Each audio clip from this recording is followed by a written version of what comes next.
रोज नाश्त्याला पोहे, उपमा, शिरा खाऊन कंटाळा आला होता. आज बनवली होती बेसन पोळी किंवा बेसनाचा पोळा आणि डोशासारखं मस्त जाळी आली आहे. छान टेस्टी होतो हा. प्रोटीन असल्यामुळे जास्त हेल्दीसुद्धा आहे. तर 1 वाटी बेसन घेतलं, त्याच्यामध्ये 2-3 चमचे बारीक रवा घातला, हळद, लाल तिखट, चवीनुसार मीठ आणि ओवा घातला. पाणी घालून पीठ एकदम पातळ भिजवलं. 10-15 मिनिटं साईडला ठेवून दिलं झाकून. 10-15 मिनिटानंतर याच्यामध्ये बारीक चिरलेला कांदा, कोथिंबीर, टोमॅटो घातला. हिरवी मिरचीचे तुकडेसुद्धा घालू शकता, पण मुलांसाठी बनवणार होती म्हणून लाल तिखट घातलं थोडंसं.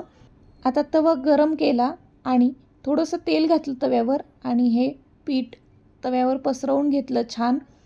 साईडने थोडंसं तेल घातलं. खालची साईड छान खरपूस भाजली की मग साईड पलटी करायची आणि दोन्ही साईडने तेल सोडून मस्त खरपूस बेसनपोळी भाजून घ्यायची. बेसनपोळी छान खरपूस भाजली की अजून टेस्टी लागते. चपातीमध्ये घालून रोल करून खाऊ शकता, अशीच खाऊ शकता किंवा सॉस चटणीबरोबरसुद्धा मस्त लागते. नाश्त्यासाठी सोपा, झटपट होणारा हेल्दी पर्याय म्हणजे बेसनपोळी.